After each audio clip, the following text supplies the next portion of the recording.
29. Enfagrow de 33,80 a 28,39. ¡Increíble! Ahora los lunes y jueves todas tus medicinas son las más baratas. ¡Compruébalo solo en Sana Sana! La farmacia de los precios bajos. ¡Compruébalo! Fin de espacio publicitario. Este es un espacio contratado. Las opiniones vertidas en este espacio son de exclusiva responsabilidad del participante. Radio Son de Manta 93.3 presenta el programa Diálogo con la Junta Cívica Cantonal de Manta, su revista radial informativa, bajo la conducción de la licenciada Marta Paz y el abogado Jorge Chiriboga. Bienvenidos. Bienvenidos.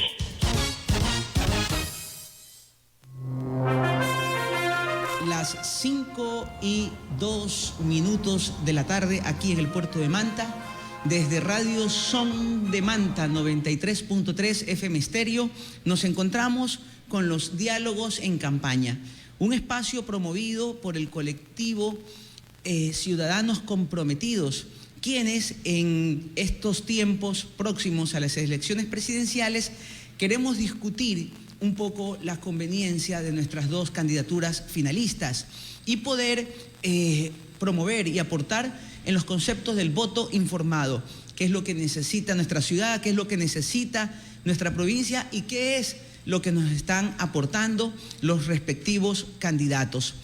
Quisiera en esta tarde saludar muy cordialmente, tenemos la visita al set de estudio de nuestro amigo licenciado Ronald Antón, quien es consultor político, licenciado en comunicación social y con una amplia experiencia en el asesoramiento y la medición del pulso político como un fenómeno que se tiene que estudiar desde las estadísticas, desde las propuestas y desde la aceptación de la comunidad. Muy buenas tardes, Ronald, ¿cómo estás? Vladimir, muy buenas tardes. Un saludo también para todos nuestros oyentes de esta prestigiosa emisora y como ya por rutina hemos comenzado a hablar de estos temas tan importantes, también recalcar que este 24 de septiembre arrancó oficialmente la campaña electoral de la segunda vuelta del país entre la candidata Luisa González de Revolución Ciudadana y entre Daniel Noboa de ADN, que es la parte que es el fondo promocional por el cual ya los candidatos oficialmente ya pueden comenzar a trabajar en todo el tema tanto territorial como mediático. Es más, el CNE, para que los candidatos se anuncien en los medios tradicionales y coloquen propaganda en esta oportunidad, es un monto aproximado entre 989.579,14 centavos de dólares, la misma que estará repartida equitativamente entre los binomios, teniendo en consideración que Daniel Noboa y Verónica Abad recibirán más, ya que por la participación que tienen las alianzas, es decir, las alianzas, entre más alianzas los partidos políticos reciben un porcentaje más, los partidos únicos recibirán un poco menos, entonces creo que van a recibir un poco más por este tema de las alianzas. Además, de la elección presidencial, el Consejo Nacional Electoral prepara las papeletas para que los ecuatorianos elijan a sus asambleístas por el exterior, ya que los comicios anteriores hubieron inconsistencias, hubieron problemas del sistema, creo que el voto telemático no fue tan socializado y eso lo que le generó problemas técnicos que hoy en día, pues, con estos que hay que ya tratar de fortalecer y corregir estos errores, Vladimir. Así es, muy bien, Ronald, con esa introducción de estos datos, de cifras alrededor de la campaña, pues vamos a conversar, a analizar. En breves momentos llegará nuestro invitado Jorge Palau aquí en el respectivo set de la radio. Queremos, Ronald, enfocar varios temas. ¿Qué es lo que necesita Manabí? ¿Cuáles son, en tu lectura, los proyectos más importantes que tienen que tener esta región para su desarrollo, considerando que el periodo de gobierno va a ser extremadamente corto? ¿Cuáles serían las prioridades sobre las cuales esperaríamos del gobierno electo para Manabí? Yo creo que aquí hay que resolver algunos problemas que son puntos clave para el desarrollo de la provincia. En el caso de la vialidad, Yo creo que el caso de fortalecimiento, sobre todo en el tema de la seguridad, que viene siendo uno de los principales problemas que la provincia tiene, por decirlo así, el día de ayer pues hubieron más de 6 sicariatos, asesinatos en la ciudad, sin contar los alrededores, entonces todavía sigue siendo algo preocupante. El otro tema en el desarrollo agrícola, que todavía hay un potencial, Manabí tiene un potencial, y eso lo ha venido diciendo un sinnúmero de profesionales que han visitado Manabí, y en ese sentido lo que se requiere para Manabí es tener un desarrollo en base al perfil. Yo creo que a Manabí lo que le hace falta primero es describir cuál es el verdadero perfil que la provincia tiene, porque hay que decirlo, en diferentes propuestas y proyectos, no solo de gobiernos nacionales, sino de gobiernos provinciales, nadie se ha puesto a investigar y a detallar cuál es el perfil de desarrollo que la provincia necesita. Y ese es uno de los problemas, porque cada vez que viene un nuevo gobierno, sea regional y sea nacional, comienzan a cambiar y dependiendo a sus perspectivas, ellos dicen, bueno, Manabí es pesquero. Bueno, Ronald, está bien, pero te comento que precisamente en la semana anterior tuvimos aquí el diálogo con 2 personas o 3 personas, con el economista Carballo, el arquitecto cedeño Senges y juntamente con un colega de Semplades, y ambos coincidían, juntamente con el arquitecto Guido, coincidían en que Manabí ya empezó con la planificación. Entonces, a nivel de la prefectura hay un plan de desarrollo y ordenamiento territorial que vincula desde las competencias de la prefectura cuáles son las necesidades de la provincia. Y los GAT, como el caso de Manta, Puerto Viejo, han presentado respectivamente sus planes de desarrollo y ordenamiento territorial hacia el 2035. En Manta, el PDOT, que se llama hacia el 2035, vincula alrededor de 300 proyectos y tiene un costo, una cuantía hasta el año anterior que lo socializaron de alrededor de $700 millones. Entonces, de alguna manera, la construcción de estos planes de desarrollo generados con directrices claras sí nos pueden ayudar a nosotros, a la clase política y gobernante, un poco orientar hacia dónde debe ir los recursos. Pero bueno, Ronald. Pero sería bueno que cuando ya esté el perfil de desarrollo, y esperemos, claro, por el bien de la provincia, es que se respete y que los futuros gobiernos, las futuras generaciones, sabiendo ya en base a la investigación, en base a la planificación, es que se respete ese proyecto. Claro, se respeten, se modifiquen, se incorporen, se hagan ajustes, pero en todo caso la provincia y las regiones desarrollan con un proyecto que sobrepase a los mismos tiempos de las capacidades de administración de nuestros gobernantes elegidos por el voto popular. Damos la bienvenida en esta tarde al ingeniero Jorge Palau, quien pues cordialmente nos ha aceptado esta invitación para dialogar acerca de nuestros intereses aquí en Manabí, en la región, con respecto a lo que podríamos esperar de nuestros candidatos. Jorge, buenas tardes. ¿Qué aspectos tú consideras que son los que un gobierno corto como el que viene debería atender aquí en la provincia? Y muchas gracias por la invitación. Bueno, tenemos que ser muy pragmáticos. ¿Qué se puede o quién puede hacer uno u otro candidato en este periodo interino? Hay cosas muy importantes que tienen y que van a enfrentar cuando el gobierno del señor Lasso traspase la administración general de todo lo que es un país convulsionado. Pero mire, los puntos para analizar esto serían los puntos de análisis macro, ¿no? Y eso ya lo saben, llegue doña Luisa o llegue el señor Noboa, pues los puntos macros están ahí.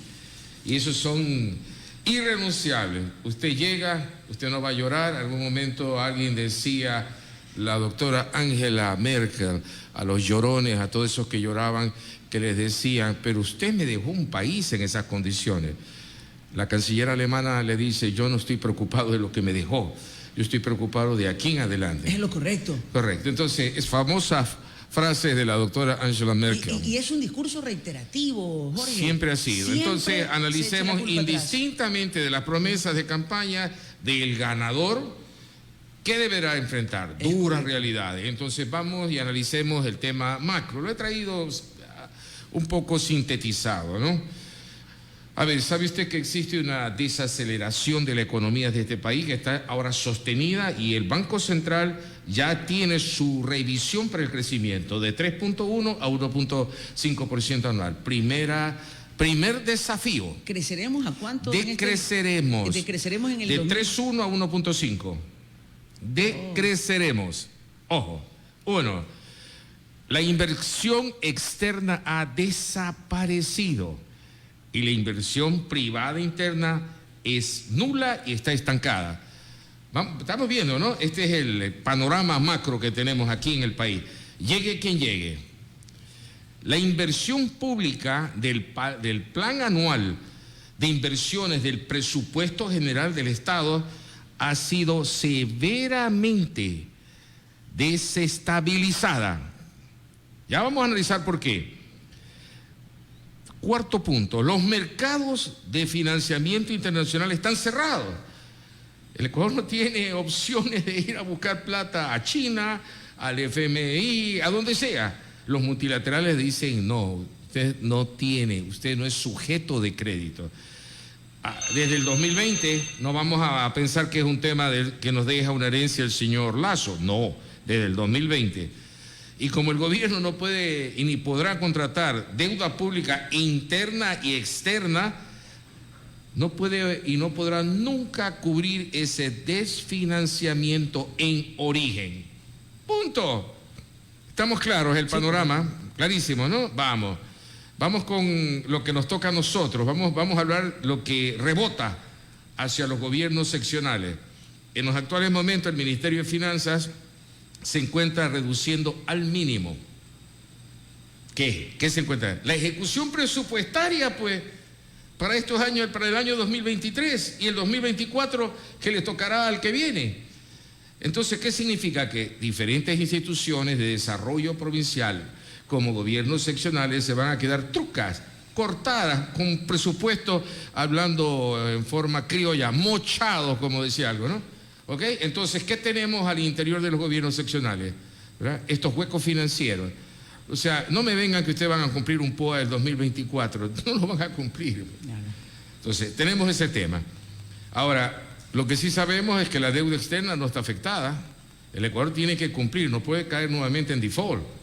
Eso sería mortal para este país, mortal para este país. Por ahí hay una crítica de que en algún momento hubo la necesidad, por ahí hay un ministro que lo premiaron y se lo llevaron a Washington, y el señor tuvo que, en épocas de la pandemia, pagar, ¿verdad? Pagar algo que en algún momento entró el ministro Martínez. Entonces, a consecuencia de eso, que en ese momento fue mal visto, el país en este momento no está en moratoria, por lo menos en este momento no está en moratoria, pero no es sujeto de crédito. Ya al país se le dio lo que puede recibir, lo que el país puede pagar o que a futuro puede pagar. Ahora, yo diría apocalípticamente, siempre uso esa palabra, usted lo sabe, ¿no? ¿Qué va a encontrar el próximo gobierno? Una economía arruinada. Una economía arruinada. O sea, eso es lo que va a recibir el gobierno interino, una economía arruinada. Ingeniero, en el caso que usted mencionaba, el tema de que todavía Ecuador no está en moratoria, y pues en este caso las campañas, por ejemplo, la candidata de la Revolución Ciudadana, Luisa González, decía, porque en varias entrevistas con jóvenes y con personas interesadas de cómo resolver la economía, ella en algún momento mencionó que Ecuador podría tocar las reservas internacionales que tiene. ¿Cómo usted lo ve desde ese punto de vista? No la pueden hacer. Ese es el valor que sostiene al dólar. En el momento que toquen eso se desploma. La reserva, o sea, nosotros no tenemos oro. No tenemos oro en Fort Worth. Los americanos respaldan su moneda, el dólar, con el oro de Fort Worth. ¿Estamos claros? ¿Cómo lo respaldamos nosotros? Entonces, no lo pueden hacer. Ese fondo vendría a ser la garantía para futuras inversiones para que el Ecuador esté dentro de una lista. Son las garantías para que nosotros estemos dentro de una economía dolarizada. Ya lo ha dicho Walter Spurrier, Alberto Acosta, lo han explicado, los señores están vendiendo sueños y sueños de perros, ellos no pueden tocar eso, eso es intocable. Una candidatura habla de los dos creo que hablan de tocar eso, eso es un sueño de perro. Gente que conoce de esa, gente que piensa, que saben que no lo pueden tocar, sabe que son sueños de perro, no pueden tocar eso. Estos temas de las cifras macroeconómicas realmente demandan un gran debate, por posiblemente la ligereza con que se muestra la información. Has tocado un buen punto, Jorge. O sea, el ofrecer cosas que no se pueden cumplir. Me falta uno. Y el que viene, el niño. No, sí, claro. O sea, sí podemos entrar en un escenario apocalíptico. Supongamos que es un niño severo, no es un niño extremo, apocalíptico. Igual, nuestras escuálidas economías van a estar terriblemente afectadas, terriblemente afectadas. Díganme ustedes si no tenemos un plano anual de inversiones, ¿verdad? Si tenemos problemas con el PEG. Díganme dónde van a sacar los gobiernos seccionales y el gobierno central dinero para reponer pérdidas por 2.000, 3.000 millones, que es la cuantificación de las pérdidas que podía causar un evento de niño moderado a fuerte. Entonces, tenemos un escenario de aquí hasta el 2024, porque si afecta a finales de año, a principios del 2024, va a afectar todo el año.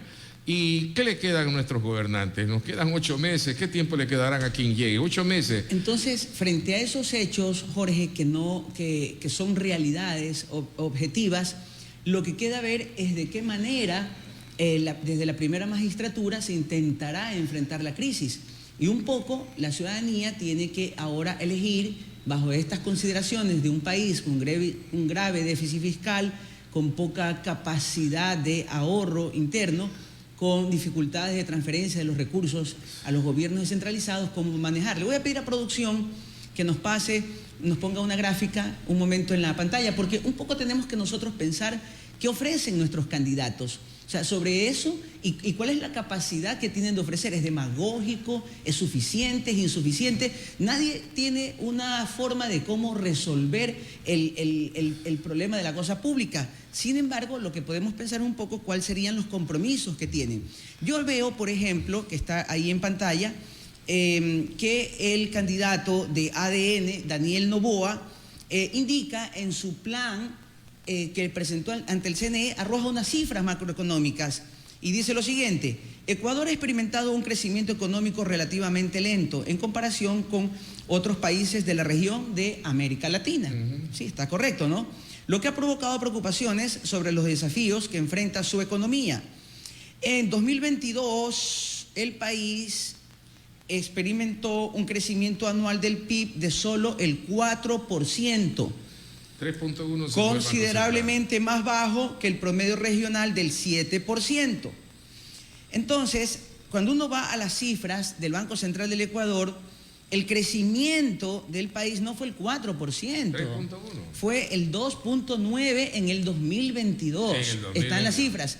Y el crecimiento de América Latina no ha sido... previsión de crecimiento, claro, ¿no? Y el crecimiento de América Latina no ha sido el 7% como lo indicado el candidato Noboa, sino que era alrededor del 2.8% también. Es decir, estas crisis que tenemos nosotros son regionales y de alguna manera la pregunta es, frente a las cifras que indica usted, Jorge, con mucha responsabilidad, nuestros gobernantes, las propuestas de nuestros candidatos permiten tener una valoración. Si en un plan sencillo presentado ante el CNE vemos de que algo que es fácilmente contrastable, no ha habido la seriedad del señor Noboa en presentar unas cifras correctas, ¿cómo podemos pensar que va a manejar bien todos estos eventos indicados? Bueno, lo que yo he hablado son cifras que son previsiones de crecimiento o de crecimiento. La del 2022 ya son cifras publicadas, ¿no? Pero le voy a poner un ejemplo. El candidato aparentemente ganador de las elecciones en Argentina, el economista Javier Milei, pregona que la dolarización es la solución de los problemas en Argentina. Y uno se pregunta por qué el señor Milei, el economista Milei, está tan ¿Por qué? ¿Por qué está tan embebido en esa fantástica idea de que Argentina tiene que dolarizarse? Lo único que nos ha sostenido a nosotros de la debacle es la dolarización. Cualquier cosa que los candidatos hagan, podemos tener decrecimiento, podemos tener crecimiento lento, pero si uno de los dos candidatos toca la dolarización, entonces ahí sí tocamos fondo, ¿no? Sería, claro. Sería terrible. Lo otro, la crisis es mundial, cuidado. Gigantes como China en este momento están pasando por momentos críticos, ¿no? Tienen guerras económicas, pero además de guerras económicas ya están saliendo a la luz los grandes problemas internos de China. Si hay un gran problema, si hay algo que nos causó un grave daño a nosotros y creo que todavía no nos hemos recuperado, ni tampoco la China, es la famosa secuela del COVID. Tenemos atrás de estas economías, más la guerra de Ucrania y otros factores, de que las economías están en una enorme recesión. Las imágenes que vienen de Estados Unidos, que no las había visto, yo estudié en el Imperio, no las había visto yo nunca. Las imágenes de gente saqueando en California, gente en Nueva York saqueando, ya son los inicios de grandes problemas sociales y económicos en países con una estabilidad impresionante y potencias como la China y los Estados Unidos tienen problemas. Ingeniero, y eso sumándole a las reglas jurídicas migratorias que Estados Unidos tiene, porque Estados Unidos acoge ciudadanos que han tenido problemas, por ejemplo, Cuba, ciudadano cubano puede entrar a Estados Unidos y hay una ley que lo ampara. El ciudadano venezolano, es más, actualmente en Estados Unidos lo que están generando problemas, indicios de violencia y todo lo demás, y faltas, lógico, al respeto ante las leyes, ha sido justamente la comunidad venezolana que está creciendo, una ola migratoria que se está viendo fuertemente afectada. Y me imagino que, así como usted ha visto los videos, he visto también videos de esos tipos de saqueamientos y violencias que está viendo. Sí, pero bueno, hay una gran diferencia. Nueva York es una ciudad santuario, no lo es Los Ángeles. Y los problemas de saqueos en Los Ángeles son americanos, ¿no?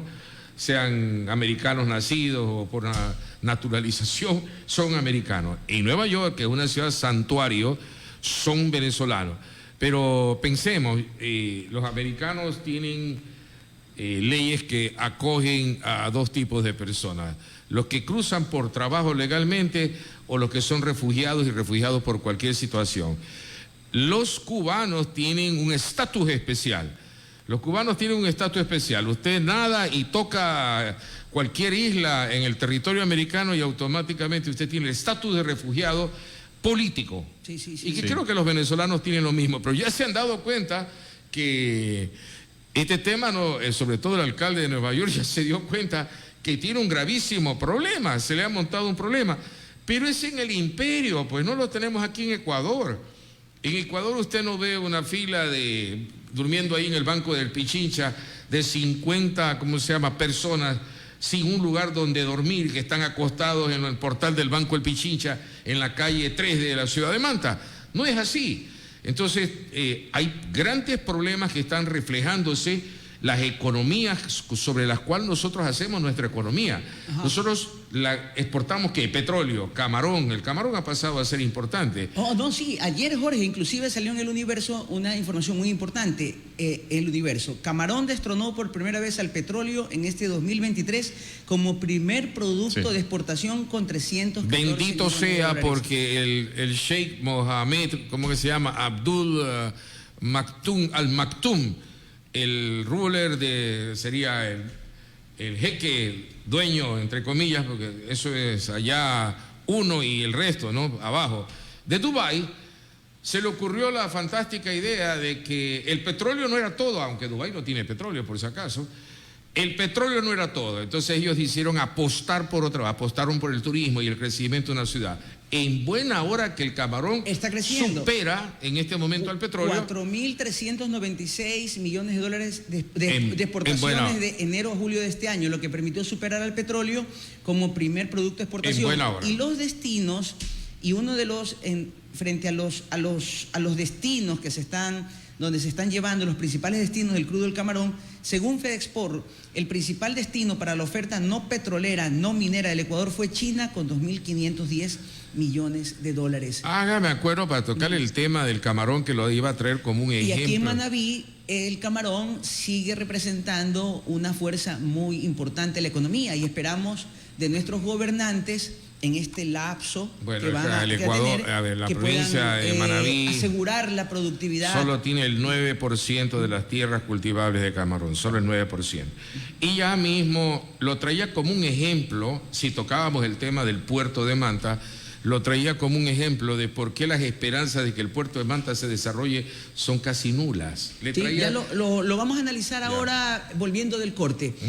Queremos agradecerte, Jorge, Ronald, por dar este espacio. Queremos enfocar, este es un diálogo, ese es un formato de diálogo para hablar acerca de un poco los oyentes puedan percibir desde la formalidad de estos medios y de sus invitados cuáles son las opciones que nos ofrecen nuestros candidatos. Por si acaso, los dos candidatos están en el mismo ruedo y con el mismo toro, ¿no? Cuidado, van a pensar que Luisa está fuera del ruedo, el mismo ruedo y el otro está mirando desde las gradas. No, los dos están en el mismo ruedo con el mismo toro. Y mientras más bravo el toro, más buena la corrida.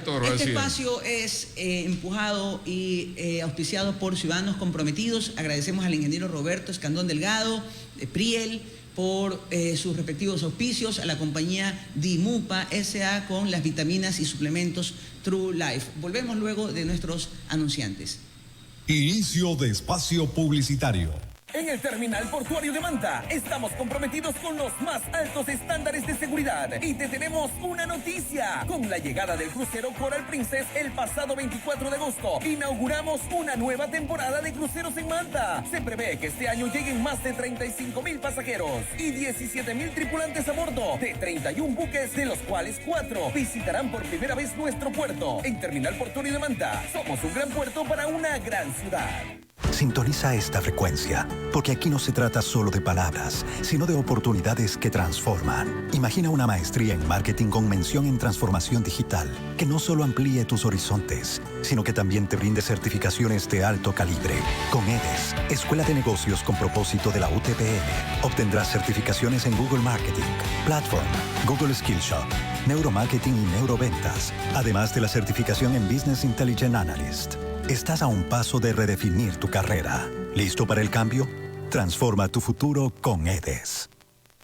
¿Listo para construir tu casa? ¿O vas a remodelar la office? Si es así, esta promo es para ti. Ven a la semana para renovar y construir en Coral Hipermercado. Hasta con el 80% de descuento. Acabados y materiales de construcción. En la semana para renovar y construir. Del 25 de septiembre al 1 de octubre. Coral Hipermercados. Todo y más barato. Coral Hipermercados. Todo y más barato.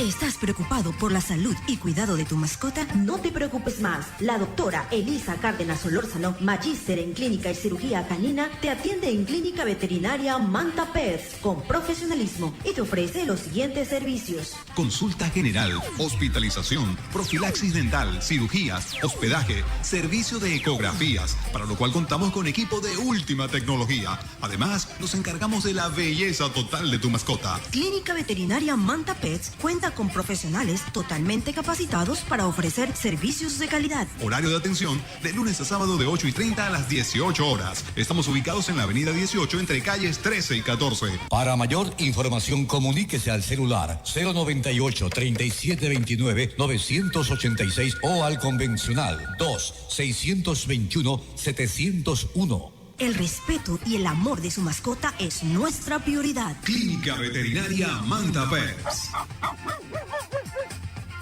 Y volvemos con las peticiones de la gente. El siguiente es un temazo, se llama Ahora todos los lunes y jueves son más baratos en Sana Sana. Ahora todo es más barato, Sana Sana me lo confirmó. Umbral de 4,30 a 3,44. De Graner de 15,61 a 12,49. Enfagrow de 33,80 a 28,39. ¡Increíble! Ahora los lunes y jueves todas tus medicinas son las más baratas. Compruébalo solo en Sana Sana. La farmacia de los precios bajos. ¡Compruébalo! Fin de espacio publicitario.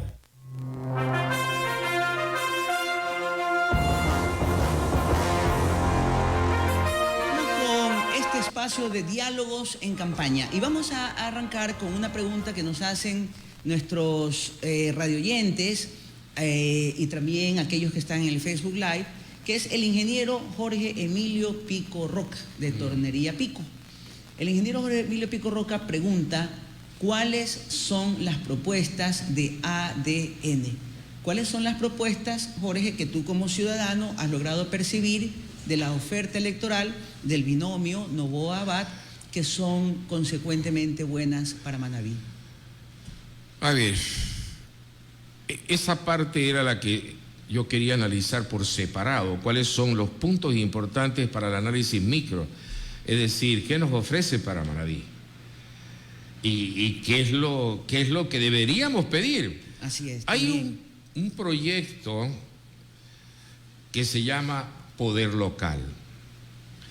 En el análisis general de cuáles son las necesidades de Manabí, en primer lugar está el agua. Agua. Pare de contar, ¿verdad? Luego viene una agenda de desarrollo que la puede tener tanto el Consejo Provincial como los gobiernos seccionales. ¿Cómo nos enfocamos? ¿Cuál es la visión del Manabí a futuro? ¿Un Manabí industrial? No lo veo. No lo veo. No lo veo como un Manabí industrial. Yo apuntaría más a un Manabí enfocado en los temas de agricultura. O sea, la explotación de ese 1.500.000 hectáreas que es el hectareaje más grande del país en áreas productivas, hectáreas productivas. Ingeniero, pero ese punto es importante que usted dice. ¿Se podría a lo mejor a futuro transicionar a lo agroindustrial? Vamos por ahí. ¿Qué resulta? Que en una campaña tan corta como esta, yo como candidato, y por eso el plan que se presenta, el plan ideológico, el plan de trabajo de un candidato debe estar concentrado en las realidades de un país. Pero micros o las realidades indistintas de gobiernos seccionales o la realidad de Manabí es otra. Y nosotros hemos estado abandonados. Entonces, yo personalmente podría estar en la tesis del plan de trabajo de un candidato, puede ser ADN, pongámosle ADN, pero yo no le puedo entregar un cheque en blanco al señor Noboa, pues perdóneme. O sea, puedo simpatizar con el señor Noboa, puede que del otro lado yo no esté convencido de que pueden hacer un buen gobierno o que pueden, continuar un buen gobierno. Puede. No es que yo tenga nada personal contra una mujer, peor contra la señora Luisa González, pero no los veo enfrascados en sacar a este país adelante. O sea, no hay nada claro. En el caso del candidato de ADN, se ha referido a la seguridad. Primero, luego se ha referido a la salud, donde podrían tener una ventaja. Y la ventaja es la doctora Anabela Sin. Durante 25 años la doctora Sin se ha dedicado a los temas comunitarios, a atender los problemas a través de brigadas comunitarias. Quizás ahí, en esa enorme necesidad, ADN tiene una ventaja, la presencia de la madre del candidato, que es muy probable que ella tome ese torito por los cuernos en el área de la salud. Entonces tenemos, primero, seguridad. ¿Qué puede hacer el candidato? ¿Qué ha ofrecido? Ha ofrecido ayuda, obtener ayuda del exterior, ayuda de los americanos y de los israelitas. Bien, el otro candidato, la otra candidata, no lo ha hecho. Ella ha hablado eso el candidato Noboa, sí, efectivamente, que tiene en el candidato Noboa, acercamientos con Israel. Cuando le han hecho la pregunta sobre el tema de seguridad, que no es tan fácil, tampoco tiene una varita mágica, no lo veo así. Él ha hablado que él se va a asesorar con el gobierno israelita y con el gobierno americano. ¿Puedo leerle 4 ejes importantes que dice el plan de bueno, aquí ha señalado, ADN? ha señalado, Jorge, uno, seguridad. Primero, la primera. Luego ha hablado de salud. Porque hay un arraigo con la mamá del candidato. Lo vería como una enorme experiencia. Una enorme experiencia con la doctora Anabela Asín. Como en algún momento también la Revolución Ciudadana dijo, hemos hecho hospitales, hemos traído médicos cubanos, ahí hay dos etcétera, etcétera. Hay dos aspectos. Pero creo, claro. Uno más señalaste seguridad, salud. Bueno, en el tema de salud también está el tema nutrición infantil, que ellos lo han tomado, correcto. Y el tema de educación. El tema de la nutrición infantil son los grandes, los 4, ¿cómo se llama?, puntos en los que... El programa de nutrición infantil, adelante, Ronald. Sí. Según la entrevista para un medio nacional, Daniel Noboa decía que la reducción del desempleo requiere de un enfoque integral que incluya la protección de la dolarización, la atracción de la inversión extranjera directa, la concesión de crédito y la persecución de evasores tributarios. Eso Ahora, 4 ejes importantes dentro de esa propuesta. Primero, promover la inversión de los sectores estratégicos con alto potencial mediante incentivos fiscales. Lo que decía el ingeniero es verdad. Mejorar la educación y la formación profesional con aumento de la inversión en el área de desarrollo alineado a los ejes estratégicos. La creación de pequeñas y medianas empresas, las pymes, para generar una fuente de empleo independiente, creando también crédito y formación de gestión empresarial. Y la última que decía, crear un programa de desarrollo de infraestructura, es decir, centrado en las ideas como transporte, energía, agua, saneamiento, etcétera, etcétera. Muy bien, le voy a pedir a producción que nos pase un video acerca de la opinión de Verónica Abad con respecto a la salud. Estas son unas declaraciones últimas para ver un poco en qué está pensando la propuesta del binomio de ADN, cuál es su oferta al país. Veamos, por favor, escuchemos. Sí, tenemos que privatizar un seguro social para que la salud sea privada para los ecuatorianos. Para los que no tienen o son pobres, se hacen los vouchers. Es decir, el presupuesto del Estado, en vez de pagar un mamotreto que tenemos en el Seguro Social con cientos de gentes que no hacen nada, que lo que nos hacen es únicamente hacer subir de arriba abajo a los pisos cuando queremos hacer algo por obligatorio. No se diga a las empresas cómo sufren con la cuestión del pago del Seguro Social de sus empleados, ¿no es cierto? Imposiciones que se tienen que pagar a través de eso. Es decir, todo ese presupuesto debería estar dado en un voucher a la gente pobre para que la gente pobre diga, yo me quiero ir al doctor de la clínica Santa Inés, ¿cierto? Para que me trate a mí lo que tenga que tratarme. ¿De acuerdo? Es decir, desestatizar. Muy bien. Bueno, pregunto yo, ¿es viable esta propuesta de ADN? O sea, ¿podrá ser...? Podríamos pensar si es viable y también podríamos pensar ¿es deseable? Me voy a adelantar a hacer un socialmente? comentario. Adelante. Que no es irrespetuoso ni voy a estar enfocado en lo que dice la señora Abad. No creo que sean las declaraciones o el pensamiento de ADN, ¿no? ¿Por qué, Jorge? ¿En qué parte podrías tú sostenerlo? ¿Hay alguna declaración? Decía el expresidente Carlos Julio Arosemena que el vicepresidente en este país es un conspirador a sueldo.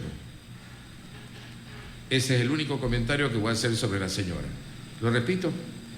Las palabras de Carlos Julio Arosemena. Esa es una frase... Una frase famosa. El vicepresidente en este país es un conspirador a sueldo. Nada más, señores. Ese es el único comentario que voy a hacer.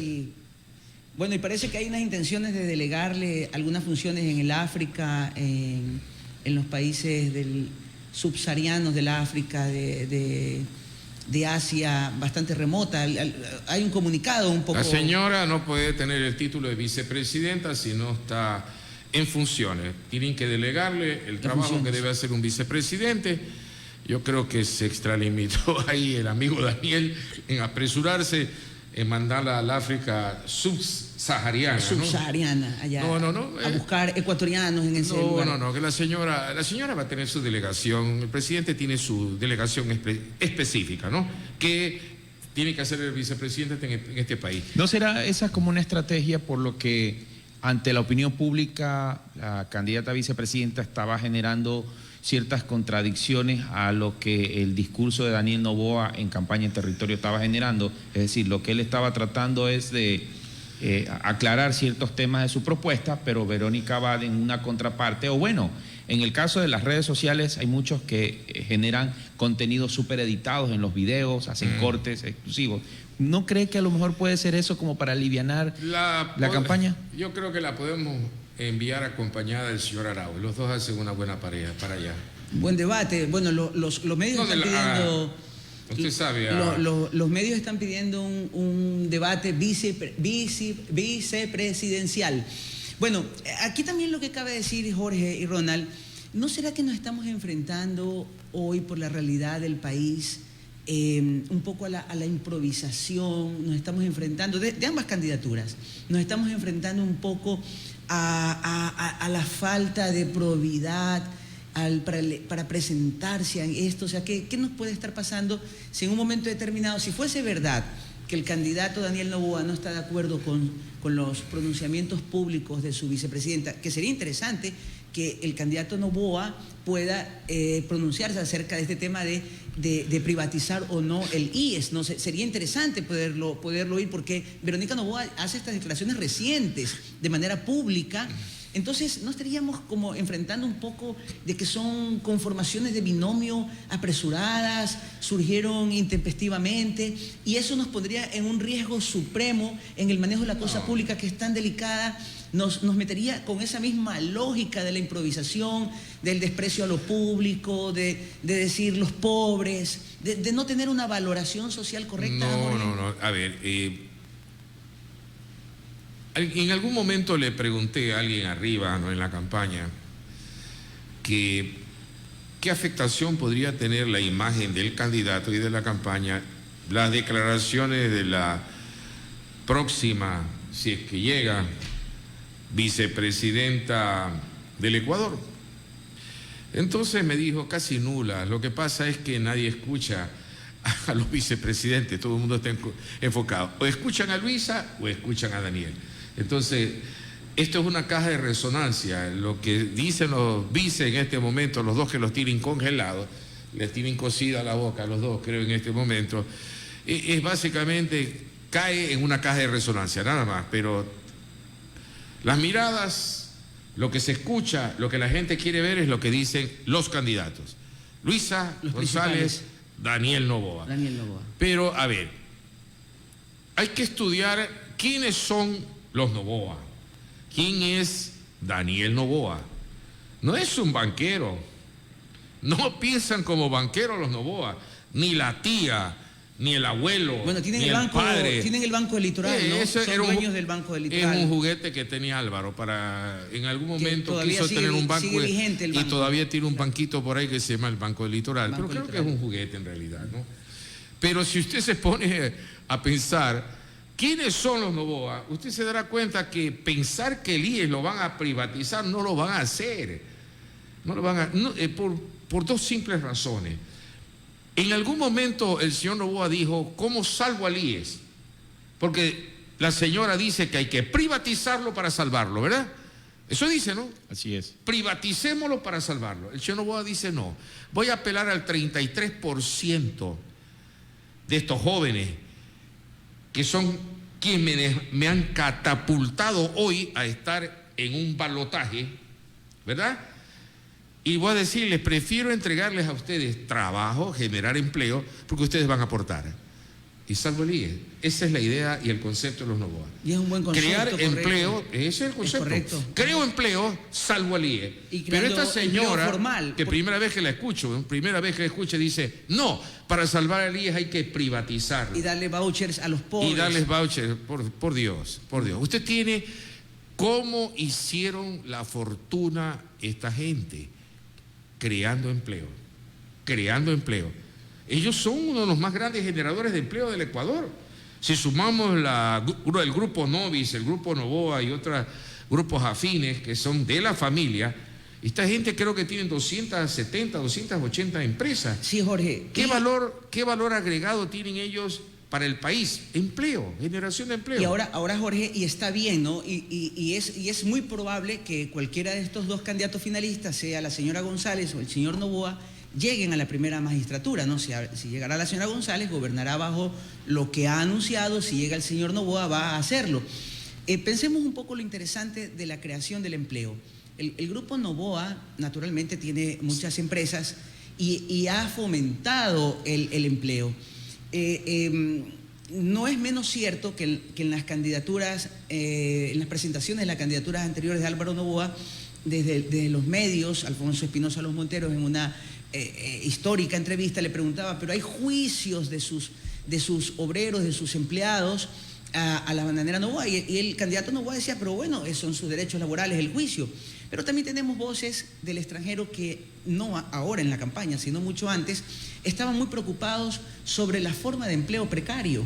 Si es que esas formas austeras del empleo o la incapacidad o la poca capacidad de poder generar un empleo con un acceso más digno a los beneficios sociales, sea realmente el modelo con el cual se esperaría crecer, en virtud que el trabajo infantil, el pago desvalorizado a la mujer han sido prácticas de estos sectores empresariales grandes. Entonces, ¿de qué manera el Estado busca proteger esos derechos? Con instituciones que desde el Estado buscan corregir estas inequidades. Luego, cuando estos segmentos empresariales captan el poder, ¿no podría debilitar estas instituciones? ¿No generarían algún conflicto? Ustedes han escuchado un discurso del candidato muy claro, y lo repite donde va: no hay regresión de derechos, ¿verdad? Eso ha dicho, ¿no?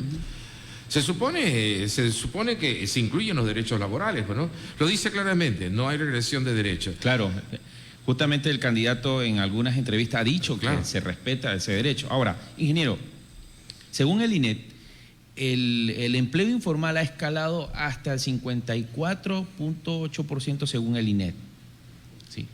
Pregunto, generando eso, ¿se podría reducir ese tema? Porque mucha gente dice, y muchos jóvenes dicen, sí, hay empleo informal, pero no hay un empleo formal. A lo mejor que muchos de los jóvenes que se están preparando en las universidades tratan de buscar ese tema. Y es más, Ecuador ha sido uno de los países con mayor crecimiento en el emprendimiento. En Ecuador es donde más se han generado los emprendimientos en gastronomías, en un sinnúmero de servicios. Pero de ese porcentaje, hablaba un estudio justamente en Visual Economic, una página de YouTube que hablaba que en Latinoamérica casi más del 30% decaen, sobre todo en el Ecuador. En el Ecuador hay mucha gente que ha hecho emprendimiento, pero por la falta de una economía sostenible se han comenzado a decaer, y sobre todo en el tema de la pandemia, que eso afectó muchísimo, no muchos se han vuelto a recuperar. ¿Cómo tratar de ver ese panorama? Mire, no sé si debo tratarlo aquí o no. Y yo traje una frase porque hay otros factores que están afectando terriblemente la economía del país, la microeconomía, los emprendedores.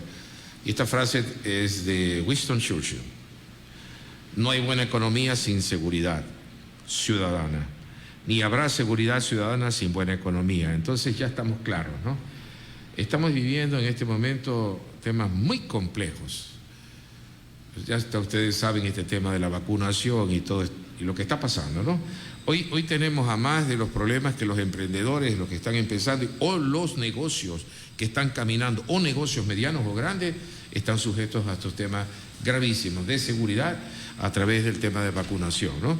Pero en las realidades es como usted puede, si usted ya lo ha hecho, también usted sabe que esa palabra es muy utilizada por el otro lado, por quienes están del otro lado, dice, ya lo hicimos. Pero si yo me pongo y digo, ya lo hicimos, perfecto. Hubo una campaña inicial que ha parado sobre la famosa Clementina. La hacienda de Álvaro Noboa, la hacienda más grande del país, 3.600 hectáreas de banano. ¿Por qué usted piensa que ya no se toca a la Clementina? Ya no se toca a la Clementina porque resulta que la hacienda de Noboa, la Clementina, era una de las haciendas que más porcentualmente producía banano para exportación en el país.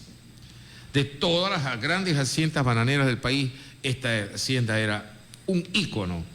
Resulta que cuando la situación se comprometió con los temas de la deuda tributaria de los Noboa, prefirieron, en vez de recibir un cheque, eso lo dice Álvaro en una entrevista, yo llevé un cheque para pagar eso, tome, aquí está, recibe este billete, pero no, tomaron una decisión de incautar la clementina.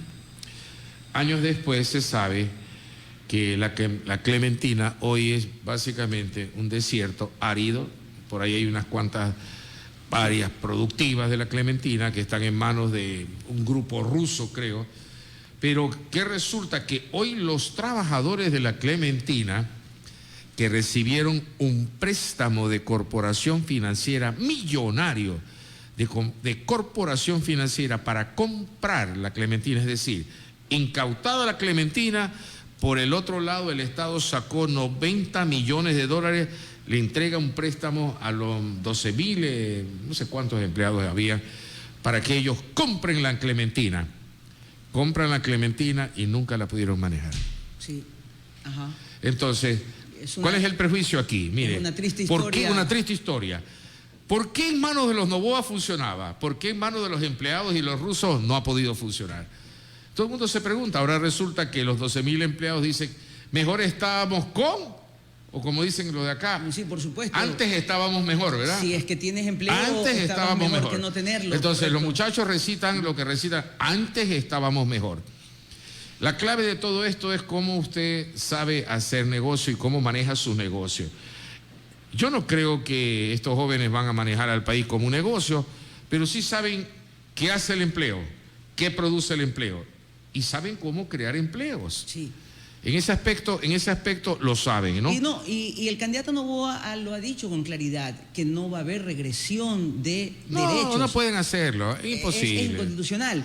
El problema no solamente es con la regresión de derechos, sino la protección de los derechos. Uno de los roles sociales del Estado, por el gran contrato social que hacemos entre electores y elegidos, es que se puedan guardar los derechos, y para eso la institucionalidad del Estado busca el cumplimiento. Por ejemplo, ¿cómo buscan el cumplimiento a uno como en la empresa privada? ¿Cómo buscan el ejercicio del derecho de los trabajadores? Que uno lo afilie correctamente a la seguridad social, o sea, que sea un empleo que esté mediado por el acceso a la seguridad social a la persona, es un derecho legítimo. Entonces, ¿de qué manera el Estado hace valer esos derechos? A través de sus instituciones, las mismas que buscarán sancionar a quienes no cumplan con estos derechos.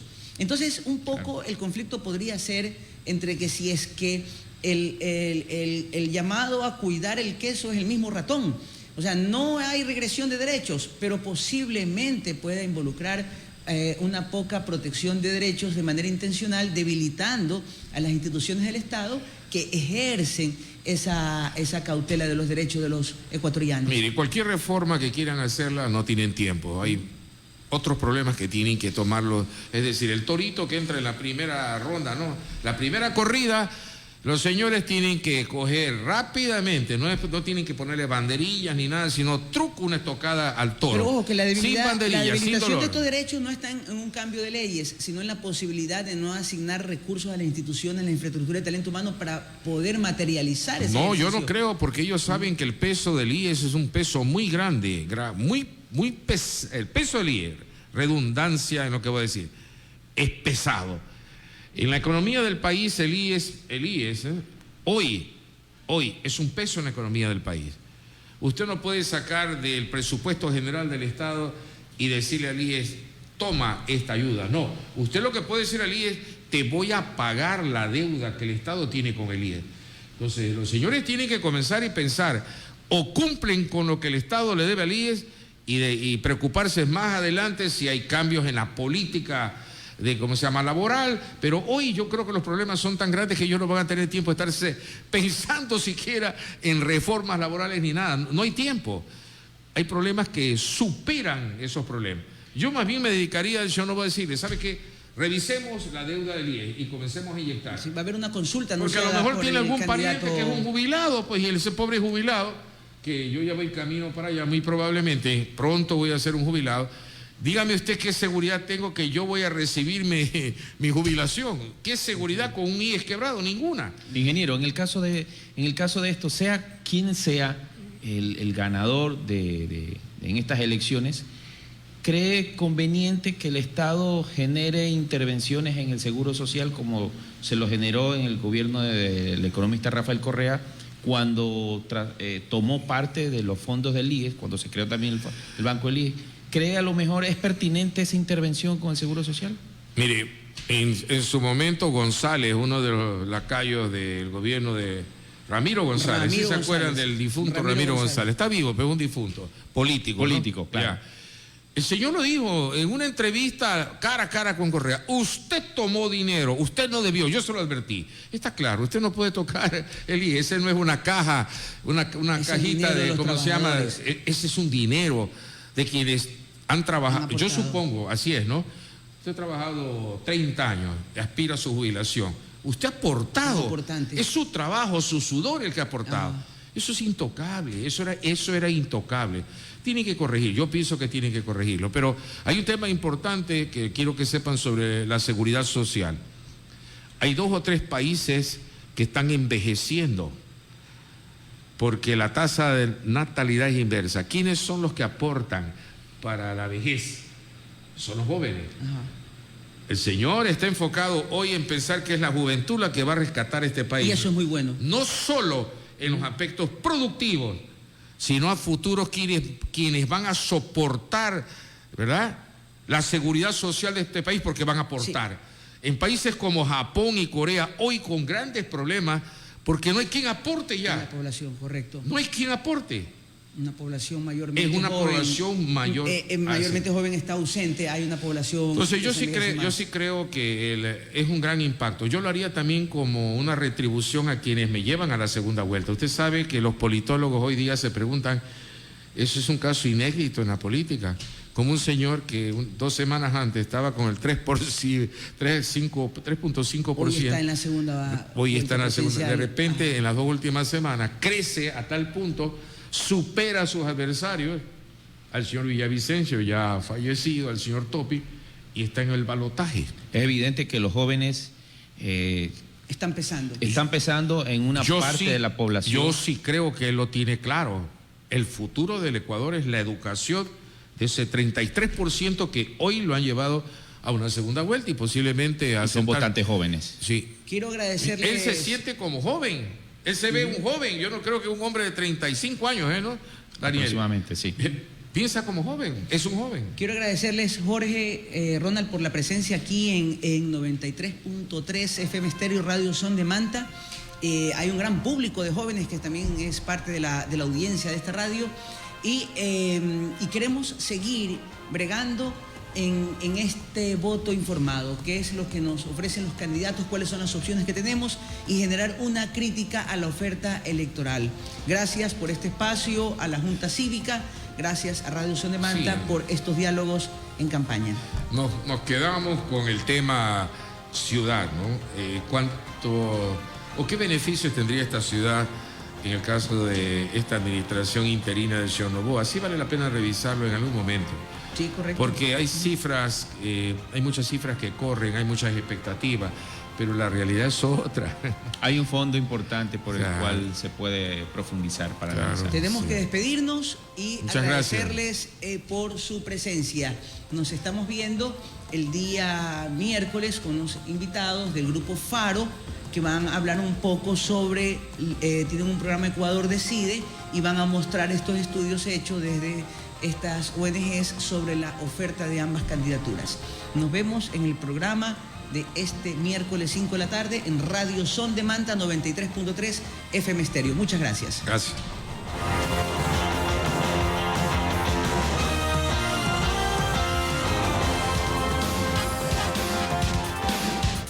Radio Son de Manta 93.3 presentó Diálogo con la Junta Cívica Cantonal de Manta. Será hasta una próxima cita.